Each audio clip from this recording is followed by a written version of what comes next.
Welcome to World Revolution. Here are 7 lessons from the book Discipline is Destiny, The Power of Self-Control by Ryan Holiday. 1. Discipline is not about being perfect. Discipline is about making choices that move you closer to your goals, even when you don't feel like it. It's about showing up for yourself, even when it's hard. The concept discipline is not about being perfect revolves around the idea that discipline is not rigid or unforgiving.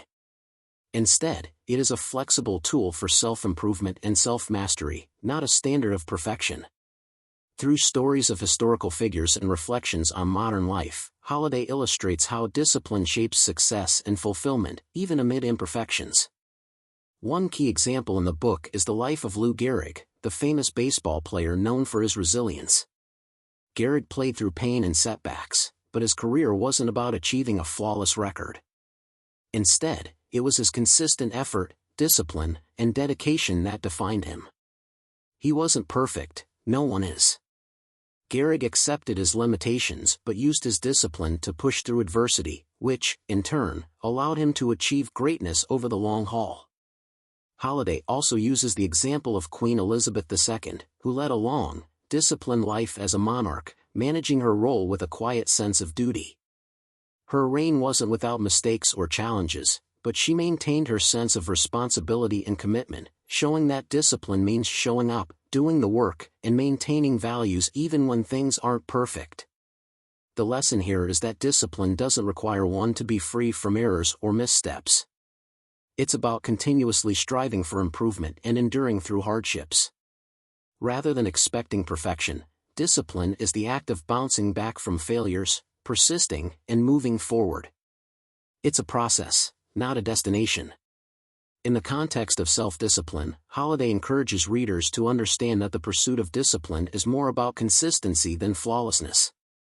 You don't need to be perfect to be disciplined, you need to show up, keep working, and stay true to your values. That's the essence of disciplined action.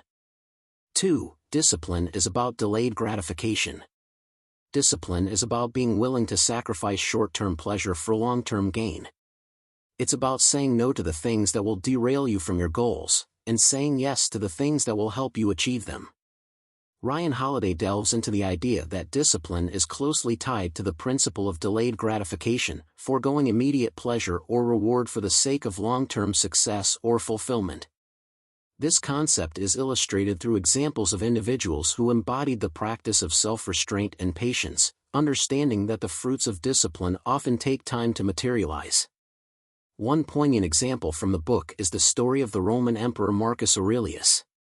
Aurelius, as one of the greatest Stoic philosophers, understood that indulging in every whim or desire would undermine his responsibilities as a leader. He practiced immense self-discipline, often denying himself luxury and ease, knowing that the true reward was a life of wisdom, virtue, and service to others.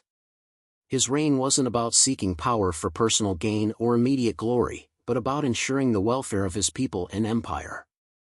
Aurelius knew that the sacrifices he made would contribute to his long-lasting legacy as a wise and just ruler.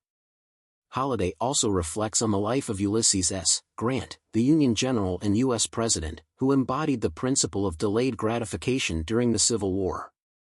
Despite the immense pressure for immediate victories, Grant remained patient and strategic, understanding that rushing into battles for quick wins could jeopardize the long-term objective of preserving the Union. His discipline in waiting for the right moments to act, holding back when necessary, led to ultimate success and a turning point in American history. Another powerful example in the book is that of Mahatma Gandhi, who exemplified the power of delayed gratification in his quest for Indian independence. Gandhi's disciplined approach to nonviolence and civil disobedience was rooted in his understanding that real, lasting change would not happen overnight.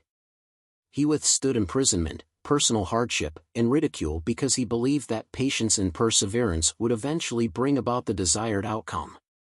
His discipline allowed him to maintain focus on the long-term goal, resisting the temptation to retaliate or seek immediate, short-lived victories. Through these examples, Holiday demonstrates that discipline is about playing the long game. It's the ability to resist the pull of immediate gratification, whether that's comfort, recognition, or success, and focus instead on the bigger picture. The rewards of discipline, in this sense, may not be instant, but they are far more meaningful and enduring. This mindset not only builds character but ensures that when the rewards do come, they are deeply satisfying and well-earned. Holiday reminds readers that in our fast-paced, instant gratification society, true discipline lies in the ability to delay immediate pleasure in favor of long-term fulfillment. Whether it's in personal growth, career success, or leadership, those who practice delayed gratification achieve something far greater than the fleeting joy of a quick win. They achieve lasting impact. 3. Discipline is a skill that can be learned. Discipline is not something that you're born with. It's a skill that can be learned and developed over time. The more you practice discipline, the better you'll get at it. Ryan Holiday emphasizes that discipline is not an innate trait but rather a skill that can be developed and honed over time. Through discipline, individuals can achieve greatness, but the key message is that this discipline isn't reserved for a select few. It's a skill accessible to anyone willing to put in the effort.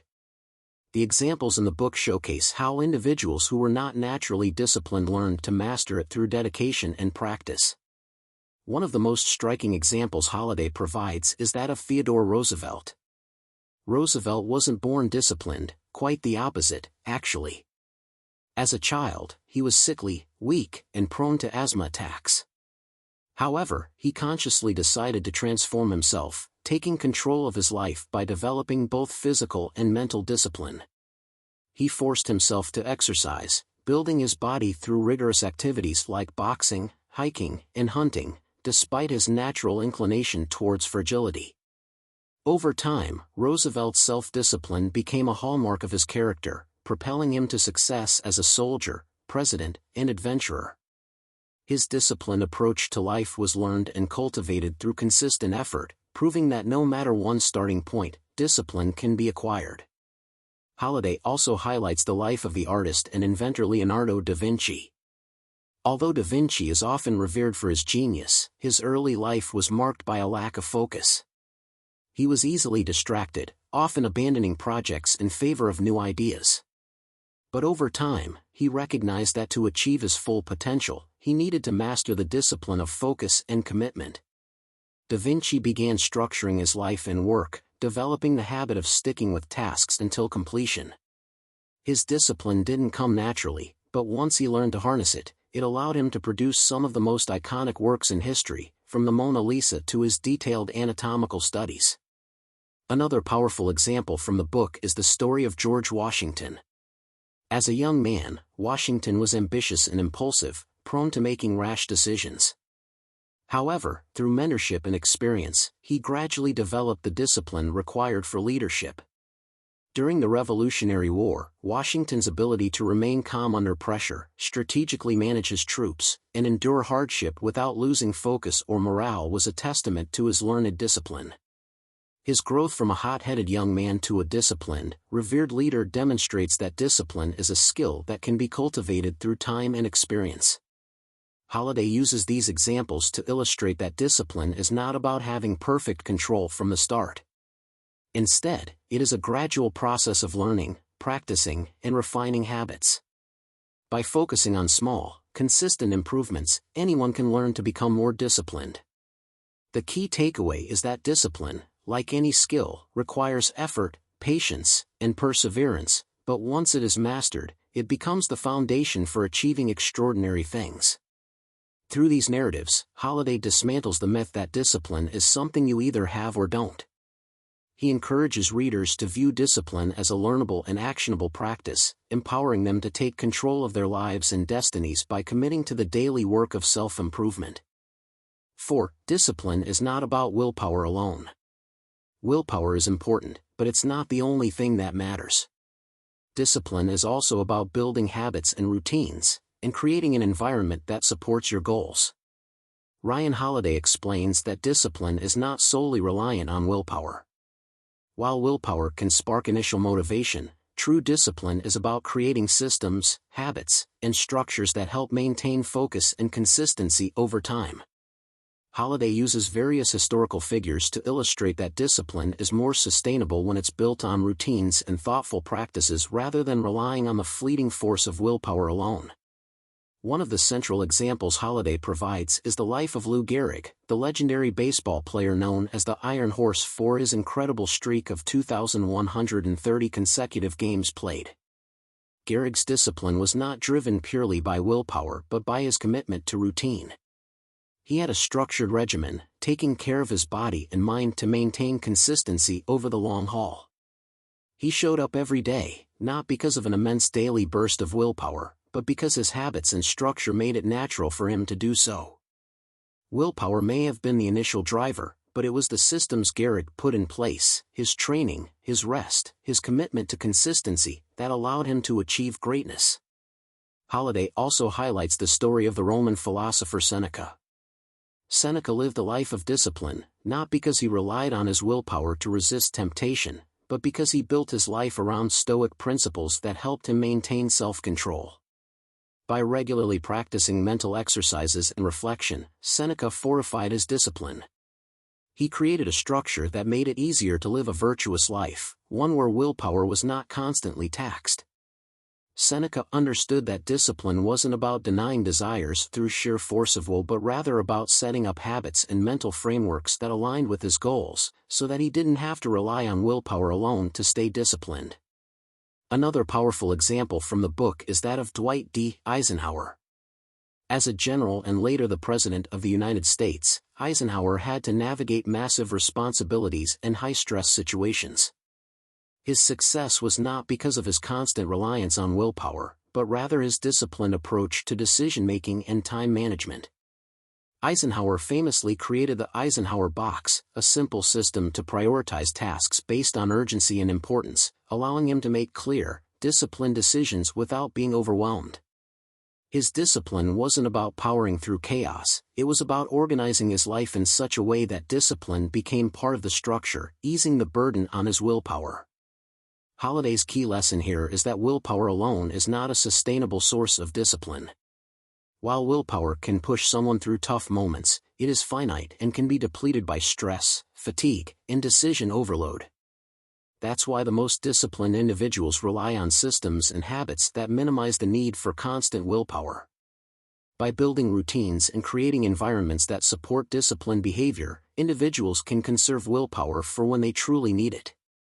Holiday encourages readers to think about discipline as something that is designed into their lives rather than something they have to summon in every moment of weakness.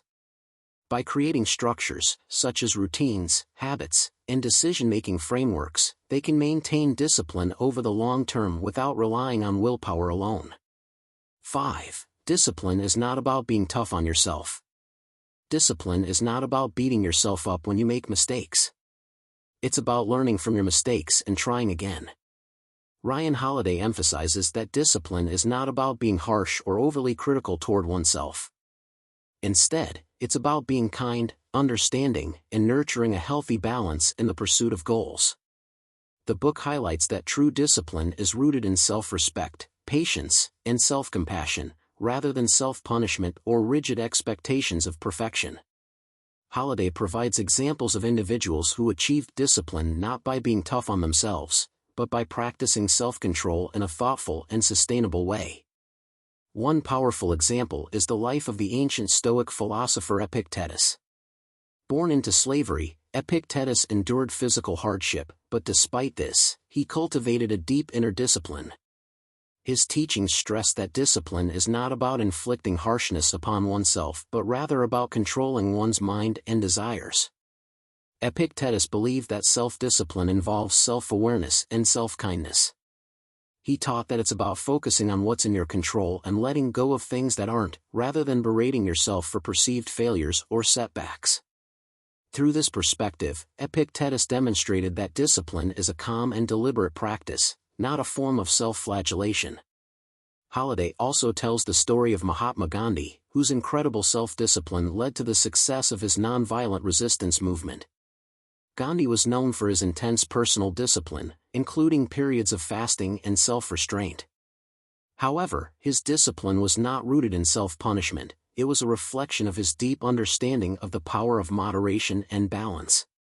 Gandhi didn't believe in pushing himself beyond what was sustainable. He understood that discipline, when properly managed, nurtured both his body and mind. He was kind to himself, using discipline as a tool for growth rather than a means of punishing himself for his imperfections. Another example comes from the life of Fred Rogers, the beloved television host. Known for his gentle demeanor, Rogers exemplified the idea that discipline is about kindness and consistency, not about being hard on oneself. He maintained a disciplined life through simple yet powerful habits, like daily swimming and a structured work schedule. However, Rogers approached his discipline with self-compassion, allowing himself room for rest and reflection. He believed in the importance of self-care and didn't subscribe to the idea that discipline meant grinding oneself down. Instead, his discipline was rooted in a deep sense of purpose and a calm, measured approach to his work, emphasizing patience with oneself rather than severity. Holliday's message is clear: discipline is about balance. Being tough on yourself can lead to burnout, self-doubt, and negativity. On the contrary, true discipline is sustainable when it is paired with self-kindness and the ability to forgive oneself for mistakes. The individuals Holliday highlights did not achieve greatness by being cruel to themselves. They maintained discipline by nurturing their physical, emotional, and mental well-being. Holliday encourages readers to shift their mindset around discipline. Rather than seeing it as a harsh set of rules or a constant demand for perfection, discipline should be viewed as an ongoing process of self-care, where setbacks are met with understanding, and progress is built through compassion. This approach to discipline is not only healthier but also far more effective in the long run. 6. Discipline is a journey, not a destination. There will be ups and downs on your journey to becoming more disciplined. Don't get discouraged. Just keep at it, and you will eventually reach your goals. Discipline is not a static state to be achieved once and for all, but rather an ongoing journey of self-improvement, growth, and commitment. Discipline is a continuous process of making choices, refining habits, and adapting to new challenges. Holliday uses a variety of examples from history and modern life to illustrate how discipline is something that evolves over time, requiring constant attention and effort, rather than being a destination one arrives at and then can rest. One powerful example Holliday shares is that of the artist Michelangelo. Known for his masterpieces like the Sistine Chapel ceiling and David, Michelangelo's greatness didn't come from a single burst of disciplined effort but from a lifelong journey of continuous learning, practice, and refinement. He wasn't satisfied with simply achieving one great work. He saw his discipline as something that grew and deepened over time. Even as an established master, Michelangelo maintained a tireless work ethic and a constant pursuit of improvement. His discipline was about always pushing the limits of his creativity and skill, proving that discipline isn't a goal one reaches but a practice that evolves throughout life. Holliday also brings up the story of Winston Churchill, who navigated both personal and public battles throughout his life. Churchill's journey with discipline spanned decades, including moments of failure and redemption. As a young politician, Churchill experienced significant setbacks, yet he did not give up. He disciplined himself to learn from his mistakes and to keep moving forward. During World War II, his discipline became a matter of global importance as he led Britain through its darkest days. Even then, his discipline was not about achieving perfection. It was about continually showing up, learning, and adapting to the ever-changing challenges of war and leadership.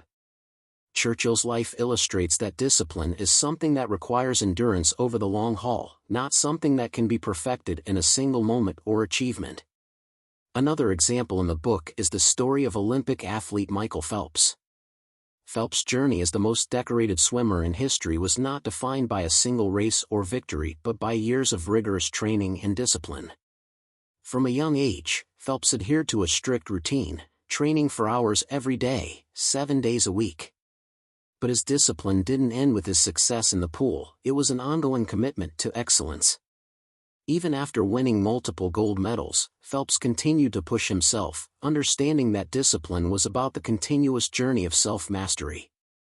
His setbacks and struggles, including battles with mental health, only reinforced the idea that discipline is not a final destination but a lifelong process of perseverance and adaptation.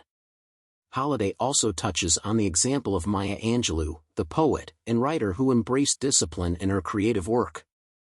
Angelou didn't see discipline as something she would one day master and then coast on.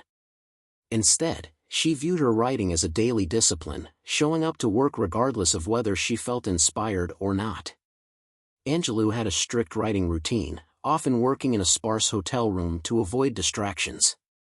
This commitment to the craft of writing was not about achieving one great work and stopping there, it was about the ongoing practice of creativity, discipline, and dedication to her art.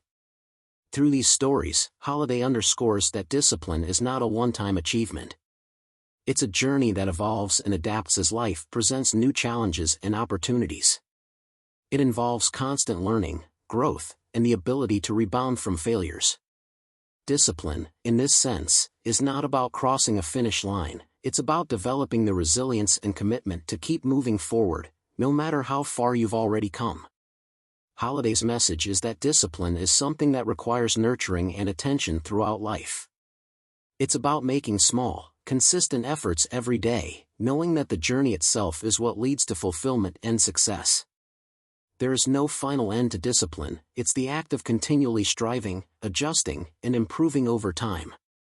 7. The rewards of discipline are worth the effort. Discipline is not easy, but it's worth it. The rewards of discipline include achieving your goals, feeling more in control of your life, and having more self-respect. The rewards of discipline, though not always immediate, are ultimately worth the effort. He emphasizes that while the disciplined path often requires sacrifice, perseverance, and patience, the long-term benefits, success, fulfillment, inner peace, and legacy far outweigh the struggles along the way. Holiday supports this message with powerful examples of individuals whose discipline shaped their destinies, showing that the rewards were profound and life-changing. One compelling example Holiday discusses is the life of boxer Muhammad Ali. Ali is widely regarded as one of the greatest athletes of all time, but his success didn't come from natural talent alone, it was a result of his relentless discipline. Ali famously said, "I hated every minute of training, but I said, don't quit. Suffer now and live the rest of your life as a champion." His grueling training routines, strict diet, and mental focus were the foundations of his success in the ring. Ali's discipline allowed him to achieve his lifelong dream of being a champion, but beyond the titles and fame, it also earned him a lasting legacy as a symbol of courage, resilience, and conviction. The rewards of his discipline were not just in his victories but in the impact he made on the world, an impact that lasted long after his boxing career ended. Holiday also highlights the story of Angela Merkel, the former Chancellor of Germany, who exemplified discipline in her leadership. Merkel's approach was methodical, measured, and focused on long-term stability rather than short-term gains. She was known for her patient decision-making, avoiding impulsiveness and consistently prioritizing the greater good over personal or political expediency. Though the path she took required immense restraint and sacrifice, often involving hard, unpopular decisions, her discipline brought Germany through multiple crises, including the global financial crisis and the European refugee crisis. The reward of Merkel's disciplined leadership was not only her country's prosperity but also her reputation as one of the world's most respected leaders, a legacy of integrity and wisdom built through years of patient effort. Another striking example in the book is the life of Florence Nightingale. Nightingale's discipline in revolutionizing nursing during the Crimean War saved countless lives and transformed healthcare. She worked tirelessly to improve sanitation and medical care, often at great personal cost to her health and well-being. Nightingale's relentless dedication to her cause was not glamorous, and she faced immense resistance, but her disciplined efforts created a lasting impact. The reward of her discipline was not only in the immediate changes she made to save lives but also in the long-term transformation of nursing into a respected and essential profession. Nightingale's life shows that the rewards of discipline may not always be felt right away, but they can resonate far beyond an individual's lifetime. Holiday also looks at the story of Jocko Willink, a retired Navy SEAL commander, who is a modern example of how the rewards of discipline can transform a life. Willink's strict adherence to discipline, both in his military career and in his post-military life, has allowed him to achieve extraordinary success as a leadership coach, author, and speaker. Willink's philosophy, summed up in his mantra "discipline equals freedom," reflects the idea that through disciplined action, whether it's waking up early, maintaining physical fitness, or sticking to a work ethic, one gains control over their life. The reward of Willink's discipline is not just in his accomplishments but in the sense of freedom and empowerment that discipline affords him. By mastering discipline, he has gained the freedom to choose his path, pursue his goals, and live with purpose. In these examples, Holiday emphasizes that the rewards of discipline extend beyond material success. For individuals like Ollie, Merkel, Nightingale, and Willink, discipline gave them something far more valuable: freedom, legacy, and a deep sense of fulfillment. Whether it's the personal satisfaction of mastering a craft, the peace that comes from knowing you've lived with integrity, or the lasting impact of your work on the world, the rewards of discipline, Holiday argues, make the effort worthwhile. Holiday's message is clear: while discipline often involves sacrifices in the short term, whether it's foregoing comfort, enduring hardship, or sticking to a demanding routine, the long-term rewards are profound. Discipline shapes character, brings out the best in individuals, and ultimately leads to a life of purpose and achievement.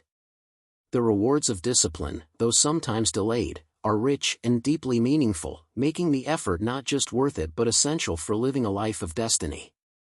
Thank you for listening. I hope this content is useful to you. If you like this kind of content, please like, share, and subscribe to our channel to support our team.